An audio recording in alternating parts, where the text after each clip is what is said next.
Hello friends, আজকে আমি বানাবো হচ্ছে ফ্লাওয়ার ভাস। এইটা দেখতে পাচ্ছ, এটা আমি হচ্ছে অরেঞ্জ কালার করে নিয়েছি আগের থেকে। এবার হচ্ছে আমি সুপার ক্লে দিয়ে ফ্লাওয়ার, আমি 5টা টুথপিক নিয়ে নিয়েছি। এই 5টা টুথপিকের মধ্যে আমি ক্লে লাগিয়ে দেবো গ্রিন কালার। যতগুলো এটার মধ্যে ধরবে আমি ততগুলোই দেবো। দেখো, একটা কিন্তু আমার হয়ে গেছে। এরকম ভাবে আমি অন্যগুলো করে নেবো। এখানে 5টা ধরবে না, তাই বলে আমি 3টে বানিয়েছি। আর এই ভাসটার মধ্যে কিন্তু আমি ব্লু কালার ক্লে দিয়ে দিয়েছি। এবার হচ্ছে আমি ফ্লাওয়ার বানাবো। তার জন্য আমি 3টে কালার নিয়ে নিয়েছি, একটা পিঙ্ক, ইয়েলো আর পার্পল। এবার আমি 5টা গোল করে নেবো। এবার হচ্ছে আমি এটাকে জয়েন্ট করে দেবো। আমি কিন্তু এখন মিডিলে হোয়াইট, আমার একটা ফুল হয়ে গেছে। এবার বাকি ফুলগুলো করে নেবো। 3টে ফুল পুরো কমপ্লিট হয়ে গেছে।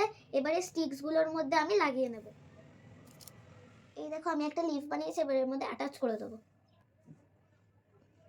আমার কিন্তু 3টেই বানানো হয়ে গেছে। এবার কিন্তু এই ভাসটার মধ্যে বসিয়ে দেব। আমার ফ্লাওয়ার ভাস কিন্তু রেডি। কেমন লাগছে প্লিজ কমেন্ট করে জানাবে। Bye bye.